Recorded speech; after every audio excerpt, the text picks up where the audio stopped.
آپ صلی اللہ علیہ وسلم نے رات کو کھڑے ہو کر نماز پڑھنا شروع کی جس میں اتنا لمبا سجدہ کیا کہ میں نے یہ خیال کیا کہ آپ کا انتقال ہو گیا.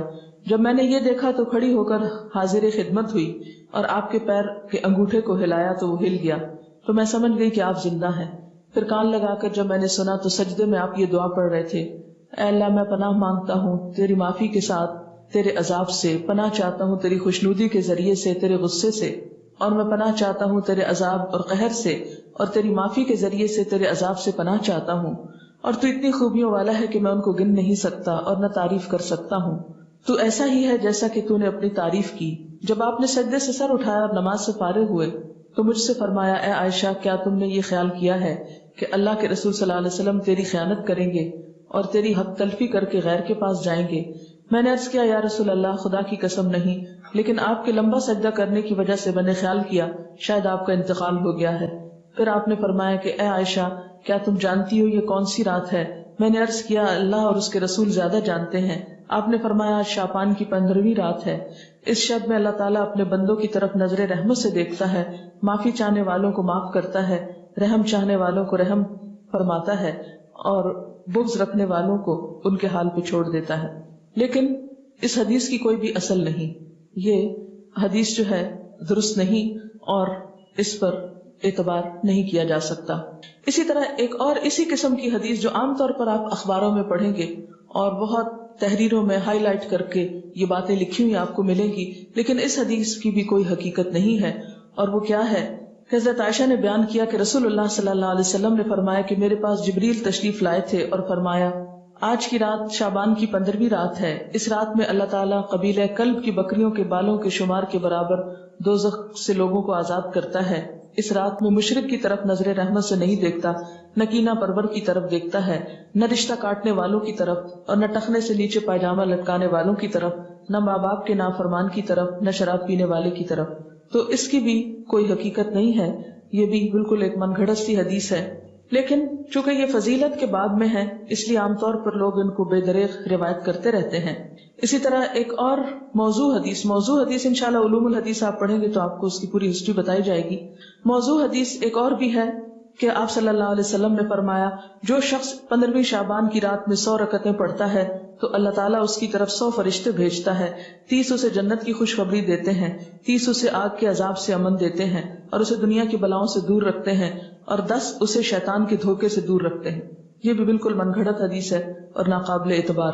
اسی طرح ایک اور روایت بیان کی جاتی ہے کہ شعبان کی 15ویں رات میں جو شخص 12 رکعت نماز پڑھے گا, ہر رکعت میں قل هو اللہ 30 مرتبہ, وہ نہیں مرے گا تا وقت اپنا ٹھکانہ جنت میں نہ دیکھ لے.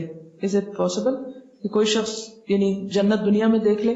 کیونکہ حدیث میں آتا ہے کہ وہ ایسی جگہ ہے کہ کسی آنکھ نے اس کو دیکھا ہی نہیں, کوئی دماغ اس کا تصور نہیں کر سکتا, خواب میں بھی کوئی نہیں دیکھ سکتا, تو کہاں یہ کہ وہ دیکھ لے. یہ بالکل من گھڑت سٹوری ہے اور ناقابل اعتبار. اور اس کی سفارش اس کے گھر کے 10 جہنمیوں کے بارے میں قبول کی جائے گی. آپ خود سوچیں ذرا اس کی حقیقت پر کہ ایک شخص ساری زندگی 5 وقت نماز پڑھتا ہے, صدقہ خیرات کرتا ہے, جھوٹ سے بچتا ہے, حرام سے بچتا ہے, اس کے بارے میں تو کوئی ایسی خوشخبری نہیں سنائی گئی. اور کہاں یہ کہ ایک شخص ایک رات میں کھڑے ہو کر ایک رکعت میں 30 دفعہ قل هو اللہ پڑھ لے اور اس کے لیے اتنی بڑی بشارتیں کہ وہ دنیا میں ہی جنت دیکھ لے اور 10 گھر والوں کو بچا لے کہ جن کے بارے میں جہنم کا فیصلہ ہو چکا. یہ بات تو عقل بھی نہیں مانتی, کہاں یہ کہ اس کے اوپر دین کے اعتبار سے کوئی اعتماد کیا جا سکے. پھر اسی طرح ایک اور موضوع حدیث ہے, شعبان کی 15ویں تاریخ کا روزہ 120 سال کے روزے کے برابر ہے. یہ بھی مشہور ہے بات اور یہ بالکل جھوٹ بات ہے, یعنی 60 سال گزشتہ زمانے کے اور 60 سال آئندہ کے, اور یہ چیز بھی قابل اعتبار نہیں. تو جو صحیح روایات سے ہم کو پتہ چلتا ہے شعبان کے بارے میں وہ کیا ہے کہ اس مہینے میں روزوں کی فضیلت ہے, یعنی ایک برکت والا مہینہ ہے, رمضان کی ابتدا ہے, رمضان کی تیاری ہے, اور کثرت سے نفلی روزے رکھنے چاہیے. ہاں 15 شعبان کے بعد نفلی روزوں سے بھی روکا گیا ہے تاکہ رمضان کے لیے کمزوری نہ ہو اور رمضان کے روزے چھوٹنے کا اندیشہ نہ ہو. ایک آیت جو عام طور پر اس رات کے بارے میں قرآن پاک سے کوٹ کی جاتی ہے وہ سورۃ الدخان کی یہ آیت ہے, انا انزلناہ فی لیلۃ مبارکۃ انا کنا منذرین. فیہا یفرق کل امر حکیم امرا من عندنا انا کنا مرسلین رحمتا من ربک انہ هو السمیع العلیم۔ ترجمہ ہے اس کا، بے شک ہم نے اسے برکت والی رات میں اتارا ہے، بے شک ہم خبردار کرنے والے ہیں، اس میں بانٹا جاتا ہے ہر حکمت والا کام ہمارے پاس کے حکم سے، بے شک ہم بھیجنے والے ہیں تمہارے رب کی طرف سے رحمت، بے شک وہی سنتا جانتا ہے۔ یہ آیات مکہ معظمہ میں نازل ہوئیں، واقع معراج سے قبل نازل ہوئیں۔ اس وقت 5 وقت نماز بھی فرض نہیں ہوئی تھی، روزے ویسے ہی 2 ہجری میں فرض ہوئے، اور مکہ میں بقی نام کا کوئی قبرستان تک نہ تھا، لہذا جو یہ بات مشہور کی گئی کہ اس رات میں فیصلے ہوتے ہیں، اور حضور صلی اللہ علیہ وسلم سے وہ ایک بہت بڑی روایت منسوب ہے کہ آپ صلی اللہ علیہ وسلم بقی والوں کے پاس رات کے وقت گئے اور وہاں پر آپ نے ان کے لیے دعائے مغفرت کی، تو اس کی کوئی بھی حقیقت نہیں ہے۔ بات یہ ہے کہ یہ آیت کیا بتاتی ہے، اس کی وضاحت دیکھیے، اس میں کیا لکھا ہے۔ پہلے یہ بتا دوں کہ اس آیت کے بارے میں لوگوں نے یہ مشہور کر رکھا ہے کہ یہ 15 شعبان کے بارے میں ہے۔ یعنی سورۃ دخان کی یہ آیتیں عام طور پر آپ دیکھیں گے کہ ٹیلی ویژن میں 15ویں شب کو مختلف پروگرامز کے شروع میں کوٹ کی جاتی ہیں، پڑھی جاتی ہیں، اور لوگوں کو اس آیت کے ریفرنس سے یہ بتایا جاتا ہے کہ یہ 15 شعبان ہے۔ حالانکہ اس آیت کا نزول کب ہوا؟ مکہ میں ہوا، اور مکہ میں معراج سے قبل۔ اور پھر اس آیت میں جو بات پتہ چلتی ہے وہ کیا کہ اس مبارک رات میں قرآن پاک نازل کیا گیا، انا انزلناہ فی لیلۃ مبارکۃ۔ قرآن پاک ہی کی ایک اور آیت سے کیا پتہ چلتا ہے کہ قرآن پاک کب نازل ہوا؟ آپ بتائیے۔ رمضان میں نازل ہوا۔ سورۃ البقرہ کی آیت شہر رمضان الذی انزل فیہ القرآن، کہ رمضان وہ مہینہ ہے جس میں قرآن پاک نازل کیا گیا۔ پھر وہ رات شعبان میں کیسے آ گئی؟ پھر دوسری بات یہ ہے کہ سورۃ القدر کے شروع میں کیا آتا ہے؟ انا انزلناہ فی لیلۃ القدر، اور لیلۃ القدر کون سی ہے؟ وما ادراک ما لیلۃ القدر، لیلۃ القدر خیر من الف شہر، تنزل الملائکۃ والروح فیہا باذن ربہم من کل امر سلام ہی حتی مطلع الفجر۔ ہمیشہ سے آپ کو معلوم ہے کہ اس سورت کی جو تفسیر کی جاتی ہے وہ کیا ہے کہ یہ کس رات کے بارے میں بات ہے؟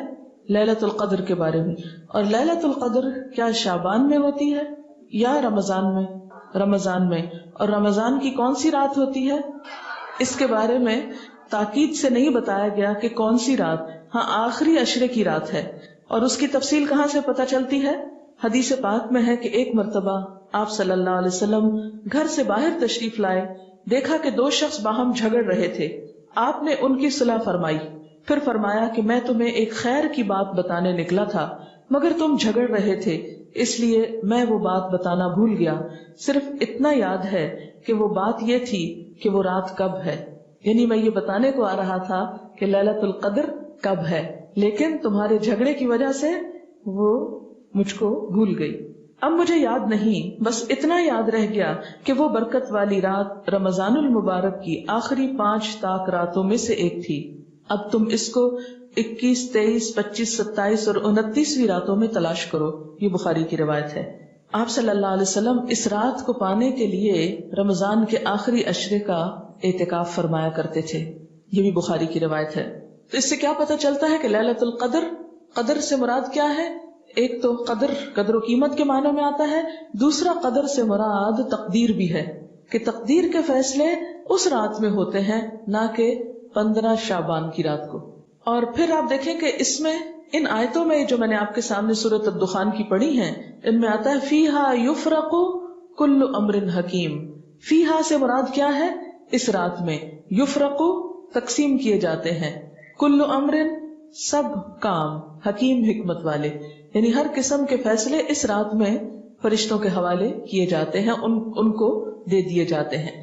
تو اس سے بھی کیا پتہ چلتا ہے کہ سورۃ الدخان کی یہ آیت 15 شعبان کے بارے میں نہیں ہے بلکہ لیلۃ القدر کے بارے میں ہے، جس میں قرآن پاک بھی نازل ہوا اور جس میں لوگوں کی قسمتوں کے بھی فیصلے کیے جاتے ہیں۔